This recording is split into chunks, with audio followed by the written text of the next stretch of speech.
உங்களுக்குள்ள நிறைய சத்தியம் இருக்கு, கிருபை இருக்கு, எல்லாம் இருக்கு. ஆனா நின்னாதானே.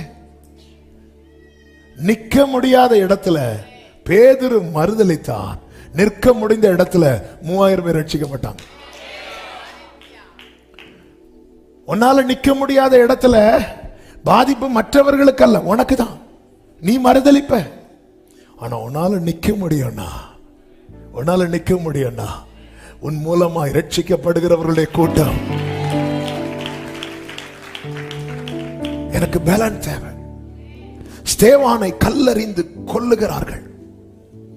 அவன் ஓடி இருக்கலாம் அல்லது அவன் ஸ்டாப் பண்ணி இருக்கலாம். இல்ல, எல்லாரும் கையில கல் எடுத்த போது வேதம் சொல்லுகிறது போது அவன் ஆவியில் நிறைந்து வானத்தை அண்ணாந்து பார்த்து வானம் திறக்கப்பட்டிருக்கிறதை காண்கிறான். சாட்சியாய் தன்னுடைய கடைசி மூச்சு வரை ஒருத்தர் சாட்சியா நின்றா. அவன் கண்ணை மூடுறதுக்கு முன்னாடி அவனுக்காக வானம் திறக்கப்பட்டிருக்கிறத பார்க்க வச்சிட்டுதான். வானம் திறந்திருக்கிறதையும் அப்போஸ்தலர் 7:55 அவன் பரிசுத்த ஆவியினாலே நிறைந்தவனாய் வானத்தை அண்ணாந்து பார்த்து தேவனுடைய மகிமையையும் தேவனுடைய வலது பாரிசத்தில் இயேசுவானவர்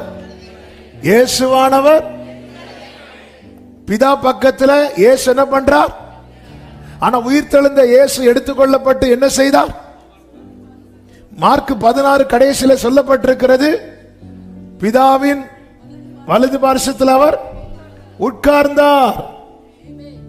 ஆமென். 19 தேவனுடைய வலது பாரிசத்தில் இவ்விதமாய் கர்த்தர் அவர்களுடனே பேசின பின்பு பரலோகத்துக்கு எடுத்துக்கொள்ளப்பட்டு தேவனுடைய வலது பாரிசத்தில் உட்கார்ந்தார்.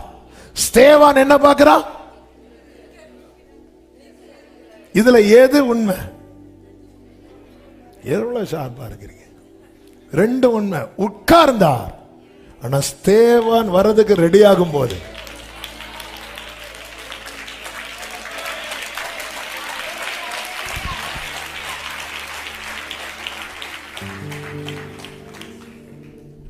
உன்னை வரவேற்கிறதுக்கு 2 தூதன் அனுப்பி கூட்டிட்டு வரலாம்ல.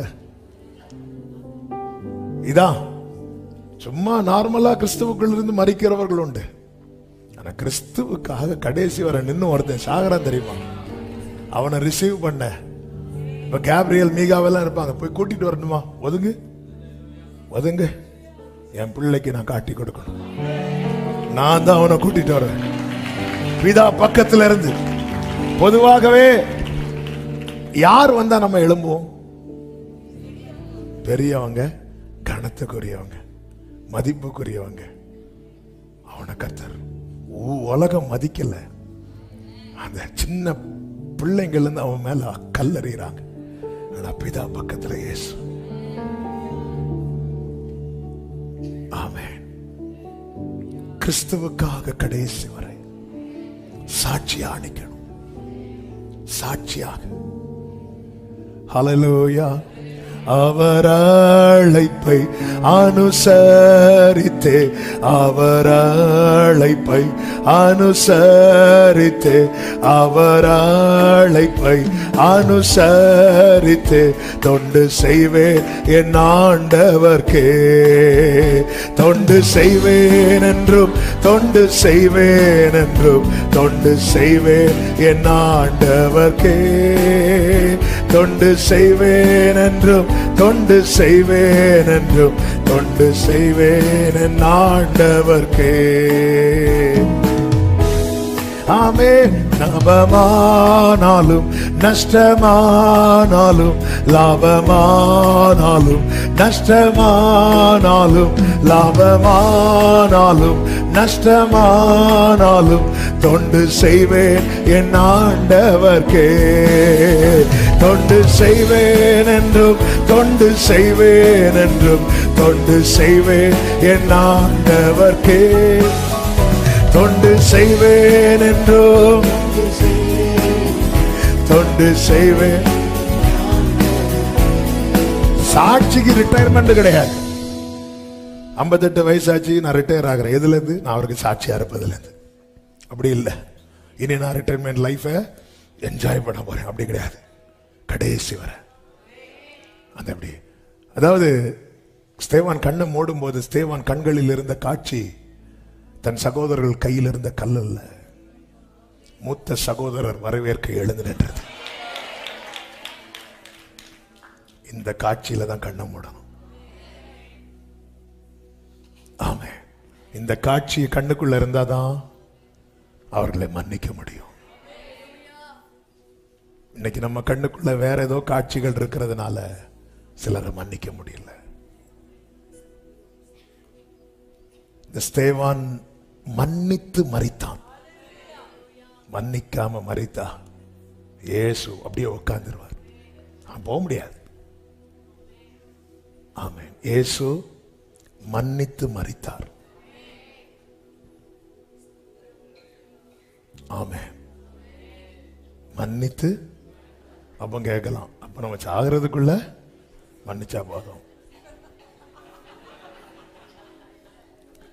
நீங்களே சொல்லிருங்க, ஒரு நாள் பிறப்பதையே. அதாவது சிலர் நம்ம சாகிறதுக்குள்ள மன்னிக்கிறது மட்டும் இல்ல,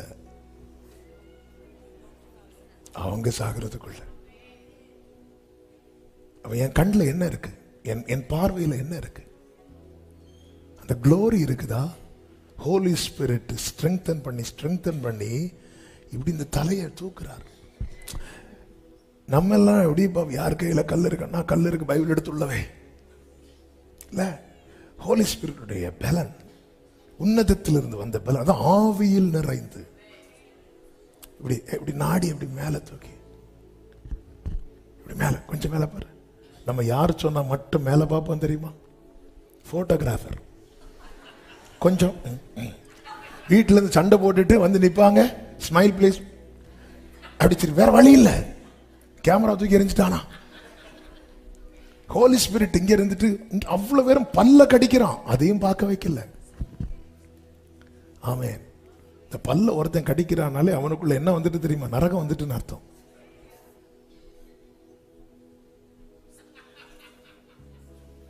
ஏன்னா அங்கதான் அழுகையும் பற்கடி. சில பார்த்துருங்களா, வந்துட்டு நரகம். ஆமென். அங்கதான் என்ன இருக்குமா? அழுகையும் பற்கடிப்போம். சிலர் பல்லு செட்டு பல்லு வாங்கி வச்சா கடிப்பாங்க. பற்கடிப்பாங்க.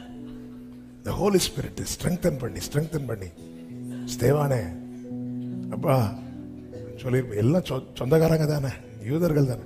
சித்தப்பா, பெரியப்பா, அண்ணே, மச்சான், கசின் பிரதர்ஸ் எல்லாரும் நிக்கிறாங்கப்பா கையில கல்லோட. பார்க்காத, அங்க பாரு ஒருத்தர் நிக்கிறான். இவங்க எல்லாம் கல்லோட நிக்கிறாங்க. அவர் மகிமையுமா நிக்கிறார், குளோரியா நிக்கிறார்.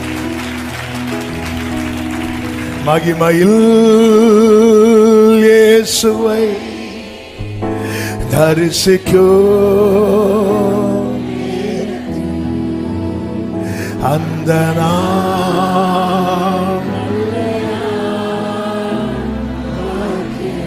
மகிமையில்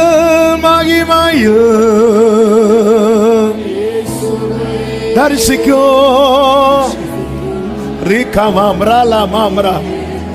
நான் நம்புறேன், நான் விசுவாசிக்கிறேன். இந்த வார்த்தையை ஆண்டவர் இப்படி இன்னொரு விதத்துல பேசணும்னு கொண்டு வந்து ஆண்டவர் இன்னொரு விதத்துல பேச வைக்கிறார்.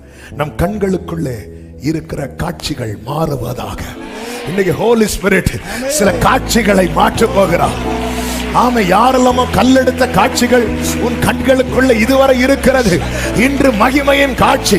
இன்று கர்த்தர் கண்களை திறந்து மகிமையை காண்பிக்க போகிறார். எத்தனை பேர் ஓகே ஓகே வெட்கப்படாம, என் கண்கள்ல சில காட்சி இருக்கிறது, அது மாறணும். சில செதில்கள் விழுந்தே ஆகணும். அப்படி விரும்புறவங்க மட்டும் அப்படியே வலது கையை உயர்த்தி அப்படியே ஜெபம் பண்ணுங்க. சிலர் செய்த காரியங்கள் ஆண்டவரே என் கண்ணுக்குள்ள இருக்கு, அது மாறணும். அது மாறணும். சில காட்சிகள் அதனால எனக்கு மறக்க முடியல, எனக்கு மன்னிக்க முடியல, மாத்தியே ஆகணும். இது என் பலத்துல முடியல, என் பராக்கிரமத்துல முடியல. உன்னதத்திலிருந்து வரும் பலன், உன்னதத்திலிருந்து வரும் பலன் உன் காட்சியை மாற்றுகிறது.